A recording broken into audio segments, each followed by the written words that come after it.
សួស្តីបងប្អូនបាទថ្ងៃនេះសកម្មភាពលេងខ្លែងឯកបាទពេលយប់មកខានមកលេងខ្លែងឯកបាទពេលយប់យូរហើយបងប្អូនបាទថ្ងៃនេះមកលេងជាមួយនឹងគ្រូធំបាទហើយនឹងមេធីមប្រចាំក្រាំងក្នុងផងដែរបាទសកម្មភាពនៃការលេងខ្លែងឯកពេលយប់បាទតើមានសកម្មភាពអ្វីខ្លះបងប្អូនកុំភ្លេចទស្សនាវីដេអូរបស់ខ្ញុំដូចតទៅបាទគម្រោងនេះគិតថាលេងទល់ភ្លឺបងប្អូនប៉ុន្តែបងប្អូនចុះបើវីដេអូរបស់យើងគឺយកខ្លែងឯកថ្ងៃនេះខ្ញុំយកខ្លែងខ្នាតតូចទៅលេងទេបងប្អូនបាទខ្នាត1.38 ម៉ែត្របងប្អូនបាទស្លាប់បើកបាទហើយមួយគ្រឿងនេះស្រឡាញ់ខាងណាបងប្អូនបាទស្រឡាញ់ពេញចិត្តតែម្ដងមកឥឡូវចូលមកដល់បាទតទៅយកខ្លែងឯករួចហើយយើងយកទៅទុកនៅខាងក្រៅបន្ទាប់មកយើងទៅយកដងឯកបងប្អូនបាទដងឯកគឺមានច្រើនខ្លាំងមែនតើដងឯកខ្ញុំបាទមានទាំង2.10 2.20 2.30 2.40 2.50 2.60បងប្អូនបាទឥឡូវនេះគឺយើងយកខ្នាតតូចនេះគឺដងឯកខ្នាត1.50 បងប្អូនដាក់ជាមួយនឹងខ្លែងឯក1.38 បាទឥឡូវយកចេញទៅខាងក្រៅហើយបាទបន្ទាប់ពីយកចេញមកខាងក្រៅហើយឥឡូវនេះបង្ហាញរៀងបន្តិចបងប្អូនបាទហាញរៀងខ្លែងតិចមើលបាទបន្ទាប់មកយើងទៅយកកន្សែងបាទអ្វីដែលមិនភ្លេចគឺកន្សែងហើយនឹងខ្នើយបងប្អូនបាទនេះសម្រាប់គេងហ្នឹងបងប្អូនបាទមិនតង់បើយើងអត់មានខ្នើយយកកន្សែងយកទៅទេបាទយប់ឡើងគេងទៅល្ងា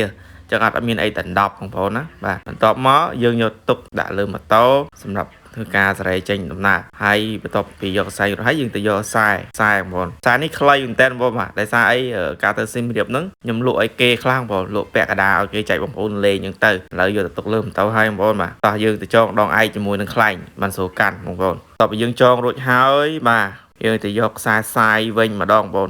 អ្វីដែលមិនភ្លេចគឺខ្សែសាយបាទបើអត់ខ្សែសាយទេគឺចាប់ហើយបងប្អូនបាទអត់អីនៅពេល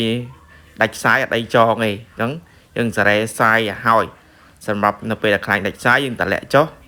ដូរសាយបាទឥឡូវនេះខ្ញុំជិះមកដល់វិហារចិនហើយបងប្អូនបាទនេះនៅក្រៅរបស់វិហារចិនបាទវត្តបញ្ញាធំបងប្អូនក៏អាចមកលេងផងដែរគឺថ្ងៃសៅរ៍អាទិត្យគឺមនុស្សច្រើនខ្លាំងមែនតើវត្តបញ្ញាធំបងប្អូនបាទបានថតសកម្មភាពពេលជិះម៉ូតូបងប្អូននេះទៅសារម្នាក់ឯងបងប្អូនបាទឥឡូវនេះគឺចូលមកដល់ផ្ទះគ្រូធំហើយបងប្អូនដល់ផ្ទះគ្រូធំហើយយកខ្លែងជាមួយនឹងមេធីមបាទឥឡូវនេះខ្លែងឯកមេធីមមកយកផ្ទះគ្រូធំដែរព្រោះសារហើយឯមេធីមផ្ងាលផ្ទះគ្រូធំដល់2 3គ្រឿងនោះបងប្អូនខ្នាតតូចទៅខ្នាតធំបាទនេះខៃឯកគ្រូធំឥឡូវនេះគ្រូធំតម្លើងឯកបានច្រើនខ្លាំងមែនតើដងឯកគាត់ស្អាតហ្នឹងបងប្អូនមានទាំងអបត្រាំងអស័យអបត្រាំងក៏មានបាទដងឯកដងត្រាំងក៏មានដែរនេះខ្លាញ់ឯករបស់មេធីមខ្នាត1.8 ម៉ែត្របងប្អូននេះខ្លាញ់ឯកគ្រូធំមានទាំងខ្នាតធំខ្នាតតូចនេះ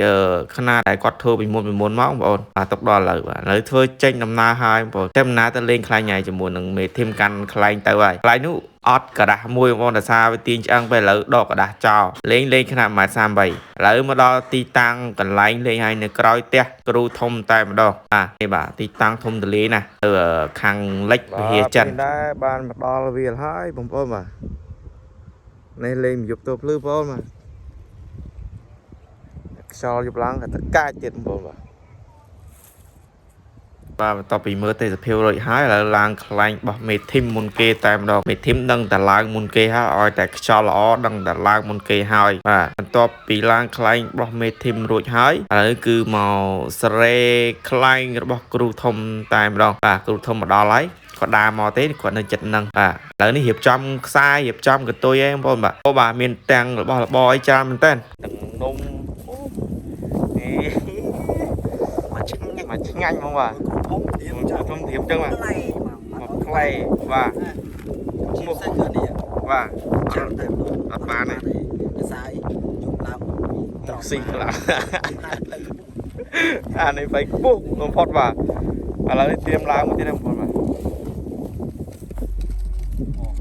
អូពេញខ្យល់បងប្អូនបាទឥឡូវនេះគឺឡើងខ្លែងគ្រូធំហើយហោះនឹងល្អមែនតើបាន2ខ្លែងបងនៅមួយខ្លែងទៀតគឺខ្លែងរបស់ខ្ញុំផងដែរបាទខ្យល់ក៏ល្អថ្ងៃនេះគឺទេសភាពបែបគឺល្អស្អាតខ្លាំងមែនតើបងទាំងពន្លឺព្រះអាទិត្យលិចអូយបាទនៅស្រុកស្រែគឺមានអារម្មណ៍ថាក្តីសុខខ្លាំងមែនតើបាទដោយសារអត់មានអ្នកថតនៅពេលដែលខ្លែងគ្រូធំឡើងបោះសារខ្ញុំម្នាក់ឯងហ្នឹងបងប្អូនអញ្ចឹងពិបាកបន្តិចបាទនៅការថតវីដេអូផងដែរបាទតែមិនអីទេសម្រាប់ខ្ញុំផងដែរគឺខ្ញុំថតឲ្យបងប្អូនមើលចែករំលែកនៃការលេងខ្លែងបាទអ្នកដែលស្រឡាញ់គឺយល់អារម្មណ៍មួយនឹងហើយបងប្អូនឲ្យតែខ្លែងឡើងហើយខ្លែងហោះជាប់ខ្យល់គឺដឹងតែសប្បាយចិត្តខ្លាំងមែនតើបាទអញ្ចឹងហើយ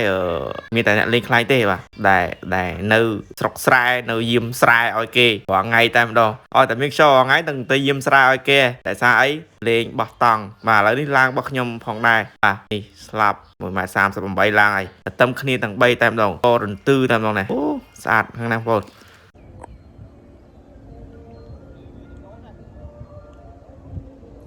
បាទឥឡូវនេះគឺយកឲ្យបងប្អូនបាទម៉ោង7យកឲ្យបងប្អូនបាទមេធីមបាទជាមួយនឹងពេទ្យឆောင်းដាក់តាក់ចាក់តិចតិចហ្នឹងបងប្អូនបាទអ្នកលេងខ្លាញ់បាទក្តីសុកបាទពេលយប់ជុំគ្នាអញ្ចឹងមានចាក់ដាក់អញ្ចឹងបាទមេធីមដូចជាស្អែតសាច់អាំងហ្នឹងបងប្អូនបាទសាច់អាំងឆ្ងាញ់មែនតើសាច់អាំងហ្នឹងបងប្អូនបាទឥឡូវនេះដល់វគ្គគ្រូធំខ្លែងដាច់ខ្សែបងប្អូនតម្លាក់ដូរខ្សែបាទដូរខ្សែហ្នឹងបងប្អូននេះបងប្អូនអត់លាក់លៀមទេដល់មកដូរខ្សែបងប្អូនបាទ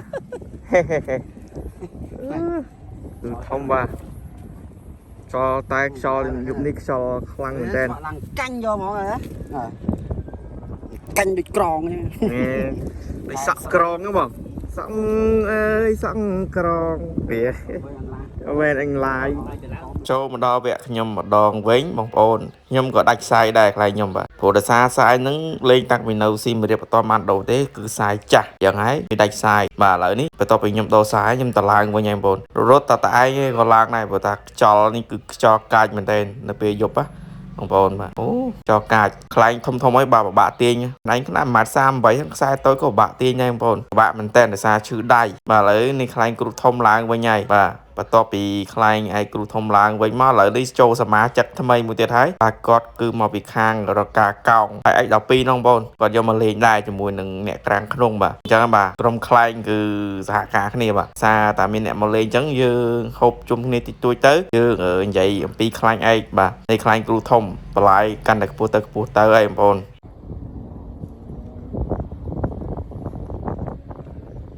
អូសាយហើយម្ដងហើយបងប្អូននេះស្អែឡើងទៅដាក់ស្អែអាតាន់លេង7ឆ្នាំហ្មងថ្ងៃនេះ20ឆ្នាំអូធំតាម20ឆ្នាំ20ទ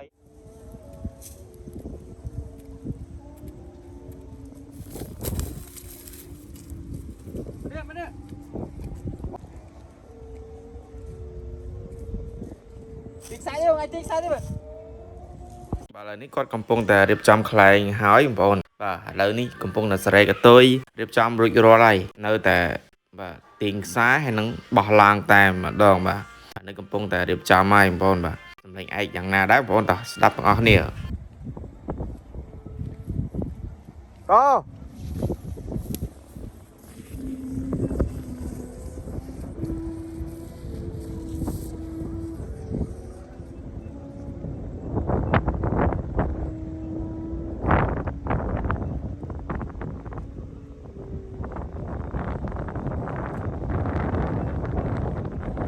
បាទចុងក្រោយអត់បានលេងទូលភ្លឺទេបងប្អូនបាទដោយសារតែគ្រូធំគាត់ត្រឡប់ទៅផ្ទះវិញហើយនឹងមេធីមក៏ត្រឡប់ទៅផ្ទះវិញផងដែរចឹងហើយអត់បានលេងទូលភ្លឺទេយប់នឹងពិតជាស្ដាយខ្យល់ខ្លាំងមែនតើបាទអរគុណសម្រាប់ការទស្សនាវីដេអូរបស់ខ្ញុំបាទ